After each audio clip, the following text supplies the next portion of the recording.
Hello, everybody, and welcome to Western Oklahoma Sports Night. I am Chuck Ramsey, the Lawdog, here with you as we continue on with the 2025 football previews for Western Oklahoma, and it sure has been a lot of fun catching up with a lot of our friends who are head coaches for our programs out here in Western Oklahoma. And we don't talk a ton of eight-man, yet we do have about 3 or 4 eight-man programs within the listening area. But one guy that I always enjoy catching up with, and he's entering his second season at Corn Bible Academy, and that's head coach Zach House. Coach, great to have you on. How are you doing, sir? Hey, doing well. Greatly appreciate it. So yeah, and how was summer for the Crusaders? Oh, it was great. We had our summer prides going, and open gyms, and just a lot of different things. We had a lot of guys show up, and a lot of our guys got bigger. We had a few guys that said they just couldn't make it, and it was obvious that they worked out on their own. Wheat harvest, these boys get a lot bigger and probably in better shape than hitting the gym sometimes. So, welcome to Corn, Oklahoma. Yeah. Well, and it's funny because I saw a field, and I'm not a farmer or agriculturalist by any means, but I saw a field out going towards Hydro that had the small bales instead of the big round bales, and I thought, man, we'd probably have monster kids out here if they still were, right. We're hucking them big square bales. But I know that you guys really excited coming off of a 5-5 season last year. And, the thing about it is in eight-man football, particularly Class C in your district, 5-5 is really pretty respectable. Yeah, you're right. Our district alone, the last 2 years, we had the state champs and state runner-ups. Mountain View's in our district, and they were state runner-ups a few years back. And we kind of some of us coaches joke around. We're kind of shooting for third and fourth every year, but it's been our boys have done really well, and it is a tough district, but we've competed. Mountain View beat us by 3, and Gary beat us by a couple touchdowns. Into the season last year, but we've always fought hard for those 3 and 4 spots. Yeah, and Tipton is a multiple repeating champion. They just kind of continue on. They're going for a 4-peat this season. That's right. The prognosticators have them ranked number 1. We'll talk more about the upcoming season, but so you're in your second season. You come in, and with a private Christian school in Western Oklahoma, it's not like you can, I know there's situations and stuff, but you pretty much had to come in and reload in your first couple of seasons. Yeah, coming in 2 years ago, we actually had the conversations of cutting the football program. They said, we have and it's kind of neat. I'll talk about it here for just a second, but our senior class has 16, the 11th grade has 11, 10th grade has 11, and then the 9th grade has 6 total students in the classes. So it's not like we're, when you think of a Class A school of 30, we have graduating classes of 6 still coming through here. So, when I got here, our numbers were even less than they are now, total student wise. But, and again, but we started out with, we had 7 kids that first day of practice. Talked to a couple of kids that coming out. We ended up finishing the year with 16 kids, and 4 and 6 the first year, and then last year we had 16 again, and we're hitting that point where our numbers are about to drop a little bit for some grades. But our 8th grade class this year has 33, and 19 of them play football. So that's been exciting to get to deal with the last couple of years. That group coming through. So our numbers are about to pop back up again. But that also takes us down to about 12 kids this year, while other schools are carrying 30, 35 football players, and we'll have 12 out on the field. Yeah. So depth obviously will be an issue going forward, and avoiding the injury bug. And, I look at you guys as, results over the last couple of years, and it just seems like, especially last year, you're in good position, and then just kind of, the end kind of falls out from under you and you miss the playoffs. That's got to be tough as a coach, but it's also got to be a little bit encouraging as well. It was, traditionally Corn Bible has 1 or 2 wins a season, sometimes even less than that. And, I was looking at that on Max Preps as we went through, and we set team goals, and these guys know that we have a very bright future ahead of us. And I've told these kids, this is the year we've been looking forward to. Whenever you take over, you move into a program, it takes a little while to get your feet under you, learn the new plays, learn the new offenses, learn the new situations. And year 3 is just hit the ground running and understand that skill stuff. And this group, we'll have 6 starting seniors this year that have been starters since they were freshmen and sophomores. Yeah. So there's a very, very talented core group that's done this for a while. Zach Zebach, he was one of the top 100 players last year. Cruz Biddle, top 100 players according to Vibe this year. And we have been doing this for a while now together. So It's an exciting time. So you mentioned Cruz Biddle, and we'll kind of touch on him at first because, like you said, he's kind of listed as a top 100. Looking at the picture I saw of him, Coach, it looks like he could probably wreak some havoc. Is it wreck or reek? I don't know.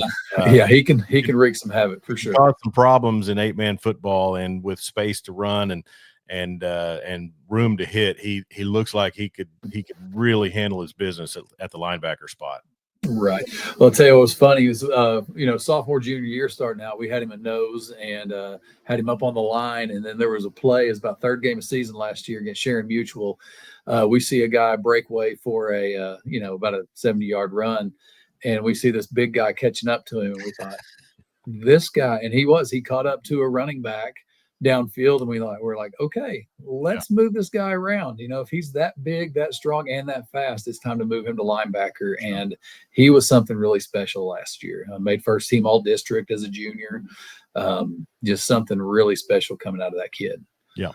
Well, and you mentioned your signal caller, Zach Zebach, and in 8-man football, you have a lot of room to operate. You can spread the field, but you can also kind of condense things. We see kind of multiple variations, but what is it that Zach Zebach does in your system that you like?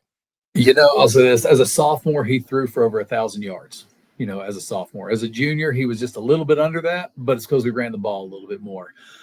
He is very accurate. He's very consistent. And the best thing about him, he is one of the smartest kids I've ever met on and off the field. Academic state champion, Wow. Just a very godly moral leader for these men. Just a great, great guy. But his accuracy as a quarterback, you watch 8-man and even Class A, and you're like, it's a lot of run game because quarterbacks they're kids. They don't have the best accuracy. Yeah. And he is very solid throwing the deep ball short. He goes through all of his options. And if he doesn't see it, it's either thrown out of bounds or he's going to get the 2 or 3 yards himself to help us along the way. And you don't come across kids like that too often. Yeah. Well, and some skill position players you have for him to get the ball to, Braxton Souza and Jaden Zeller are two that come to mind.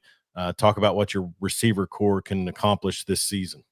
Again, both of those guys, we lost a couple of good receivers, but those two guys were starting the year off as our, first, second, third best receivers on the year. Jaden actually, I think he had about 3 touchdowns first 2 games, touchdown receptions, and then started having some knee problems, and he was out for about 5-6 games after that, came back closer to the end. They are our depth at wide receiver and running back is something really special too. Jaden, I can tell you something about Jaden Zeller. He's a soccer player. He came out, he's played soccer his whole life, and then came to CBA last year and said, I want to try this football thing out. And you can definitely tell that soccer has made him a good football player too. Yeah. He's fast. He doesn't mind contact. He knows how to get open, hit the gaps the right way. And he doesn't mind dropping the shoulder and going through somebody. So it's a big, big thing for us. Braxton Souza, again, he's grown probably another 2 inches. He's sitting at about 6'3", 6'4", second fastest guy on the team, very good hands. He's also our backup quarterback, and he ran quarterback a little bit for us last year. But, we just throw it up high to him, and no one can compete with that 6'4" guy. Yeah. So well, and somebody's got to block and somebody's got to man the trenches. So who do you have this season that you'll rely on in blocking and tackling? Up on the line, we have Jackson Slagle, who does a phenomenal job. Cruz, again, he runs everything. He'll be right, left guard, depending on the plays. But Jackson Slagle will be our center. And then we've got 4 boys that are fighting for it. Vince Du Bois, Will Kine's father,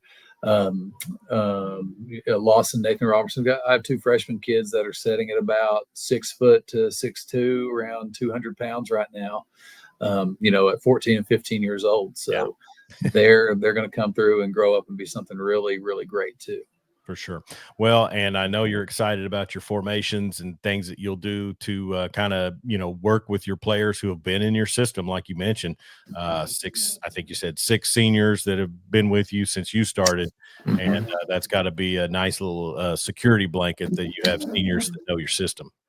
Right, right. And also, I just want to brag on my assistant coaches coming in too. We've got Todd Newton, who took over the defense last year and did a phenomenal job. I mean, teams that were scoring, 20, 30, 40 points on us last year were down in the teens and below, and just did a phenomenal job on our defensive end. And then Barry Rice is coming in. He played at Liberty University, coached pro ball overseas. His daughter goes to school here, and he misses football and wants to be a part of it too. And he's toughening these kids up for sure. We're going to be something very different this year, something we haven't seen for a while. Good deal. We're visiting with Zach House, the head football coach at Corn Bible Academy, as they prepare for their 2025 venture into Class C football, 8-man football. And coach, non-district slate, you've got three District 1 teams: Balco, Forgan, Kremlin, Hillsdale, and Sharon Mutual.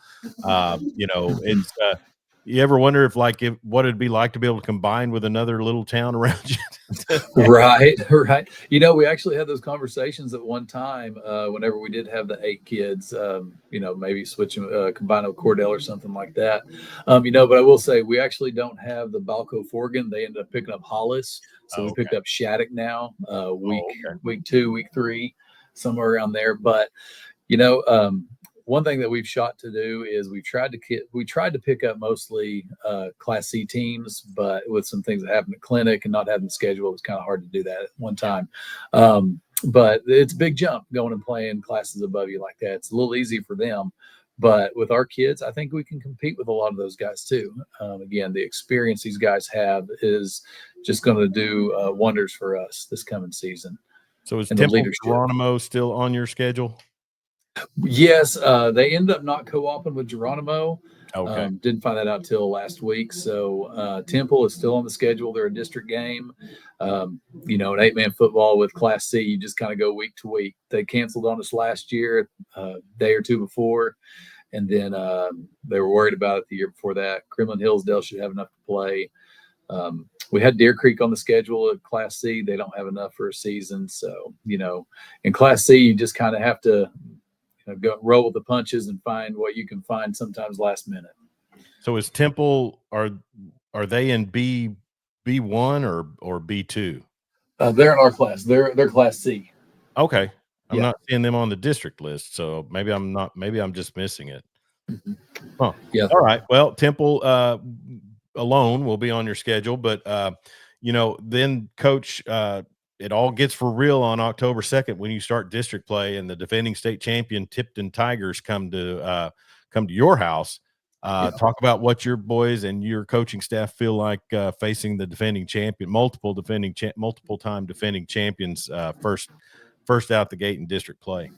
We're excited about it. We're excited because it's one of our earlier games this year for districts, and we can kind of set a precedent and get our bearings underneath us the first few weeks of season and everything. But we've already talked about that, and we have high hopes for these kids this year. One thing that we've done is, our offenses are very similar, but we have the same formation with multiple sets out of it, and the kids have already picked it up going through what we did last year and different things. And I feel like the kids know what we're doing. We've changed a few things up, but we'll have, we have 3 different sets that we go through with 12 options out of each of them. And so it's kind of neat to be able to see these kids go through practice and see the excitement that they have for this. And they believe in it now. They're like, hey, we've done better the last 2 years and we're only going up from here. So we've talked about that. And this year it's not, a couple of years ago we played Tipton. I'm like, all right, guys, they're number 1. We're not. Let's stay healthy after this game. We're going to keep everything to the outside. We're not going to the middle on anything, quarterback slide, before they get to you, blah, blah, blah. And our boys this year are like, they have the faith and belief that we can take on anybody, any night, depending on how it goes. Sure. We fought well with Ryan a couple of years ago, ended up losing by a couple touchdowns, I think, at the end of the night. It was actually, we were we were tied at halftime against them, and then I think we were gassed a little bit, and a couple of kids got injuries in the second half. But after that, and just what we've done, our boys firmly believe that we can go out and compete in our district for playoffs this year, and that's our goal: is make playoffs. And the confidence is so key in the sport of football, is not going out, kind of with your dauber down already, right. And getting out there and hitting somebody in the mouth, as he's not late, but the great Gary Gibbs would say. Get out That's right. But yeah, so and then the district slate, like you said, it's a really tough district. I know Mountain View, Godebo, and Geary are looking to repeat pretty respectable seasons that they both had last season as well. So you guys will have a dogfight just about every week. Yeah, we will, and I think we have the toughest district out there. I mean, you do got the state champs, the state runner-up. Mountain View's young, but they were young last year and still were very successful. I heard Gary is going to be very good again this year. Graduated a couple of key players, but very talented. But if you look at stat for stat, play for play, we were right there with all three of those guys besides Tipton for a while. Yep. And again, I've said, guys, with the senior group, I've said, they've graduated 3 players. You're still here. Okay. They graduated 2 players, 2 years ago. You're still here. And we keep increasing that mentality of, hey, we're still here. We're still getting better. Those guys are moving on to other things. Yeah. And that was the hardest part. Year one was building that courage and confidence, and not this is the way it's always been, or this is how it was last year, 2 years ago. And we're past that now. These guys do believe in what we're doing because they have seen the success that we've had the last 2 years compared to previous. That's excellent. And, and it really, for me, and being with the sports background and still helping out some with sports at Wright Media and Wright Broadcasting, an 8-man program in this area. And I know that in Class B, they've reached out, we've reached out in the past to Coach Manuel at Sealing, and they've had immense success. But, it would be really cool for a team like you, or, to jump in and really start making some noise in Class C 8-man, because it's kind of like a wildfire. It kind of catches on, people start paying attention, and then they're like, hey, have you checked out Corn Bible? Right. And we're on the cusp of that right now. I mean, like I said, we've had some more success last couple of years, and these guys, they just really have bought in. And I'll tell you, it's just neat to see the growth of the program. I think we counted in our entire high school right now with our low numbers and just low numbers on the male side here. Only 4 kids don't play football in our junior, in our high school, you know, freshman through 12. So to have only 4 kids in your entire high school not play a sport is kind of a big deal. These kids, even Friday, had a kid come out. He's like, hey, I haven't ever done this, but I want to come be a part of this. They're like, hey, come on. He's been here a couple of years now, and he's going to try football. Came out at 6:15 this morning, met us at the field like everybody else, and had our first AM practice. That's cool. You can't beat that. I mean, that's what the story's all about when you think about it. Yeah, exactly. You mentioned you had a soccer player in your receiver core. Is that person going to be also implemental in the kicking game? Well, he's going to do some of it, but actually his little brother is even a better kicker and punter than he is. In practice last year, Rylan Zeller actually kicked a 53-yard field goal, and I think he had 14 extra points and field goals on the year last year. So, again, that was as a freshman. So, we're watching him in practice one day, and we're backing him up, and we're like, oh my goodness, this is something special. You don't see this in high school football, much less. But he made a 53-yard field goal in a practice one day, and I think his longest in a game last year was 36. Wow. Big brother will get some chances at it too, because he likes doing it and he's pretty accurate too. But I think one's going to be my punter and one's going to be my kicker. And you said it's Braden Zeller? We have Jaden Zeller as the older one and Rylan as his younger brother. Rylan's a sophomore. Okay. Rylan Zeller is potentially your kicker, and he's going to break Justin Tucker's long record. That's right. That's right. Yeah. Okay. Rylan? Yes, sir. Okay. Rylan Zeller. We'll be looking forward to hearing some maybe highlights of your kicking game for sure. If people want to catch Corn Bible Academy, what's a way that they can, other than getting out to the games, do you guys have a way that people can catch Corn Bible Academy football? Right. We stream all of our games on Facebook Live. That's kind of our route right now. Our venue, we've talked about moving over to something else, but doing the Facebook Lives has worked out really well for us. And, we do that with high school. If I can get somebody to help with junior high, we're going to do that too. But we started that a year ago and the numbers were well. And then I guess it was at Christmas last year, Facebook started deleting all live videos after, so that made it a little more difficult. So we're trying to find out a better long-term solution so these kids can keep these memories. But as of now, Facebook Live on our school athletic page, it's just Facebook Corn Bible Academy Athletics, and we just stream everything onto there. We hope to have some commentating with some students this year and things like that too. So that's the best. I love it. All right, Coach. Well, listen, best of luck to you guys, and we'll be pulling for the Crusaders to pull on through to a playoff appearance and finish up in the top levels of the District 2 of Class C. And tough district it is, but I think from what I see in the previews and talking to you, I like your chances to find yourself a playoff spot. Well, thank you. I appreciate that. And then you get to go to Oaks Mission out there by Arkansas. Right. I wouldn't wish that on you at all. No, we're going to be rooting for the Crusaders all season long. And Coach, thanks so much for taking your time and visiting with us. Hey, I appreciate you. You did a great job. Thanks. Thank you. He's head coach Zach House of the Corn Bible Academy Crusaders, and they have a big season upcoming in Class C football. District 2 is just a murderer's row, and they are looking to take their place and get out and make some noise in that district. I'm Chuck Ramsey, the Lawdog. This has been Western Oklahoma Sports Night. Thank you for tuning in. Be sure and subscribe to our YouTube channel at Lawdog Sports, and also our Facebook, Instagram, and Twitter X page at Lawdog Sports. Be safe out there. Don't text and drive, and sure don't drink and drive. And we'll talk to you real soon.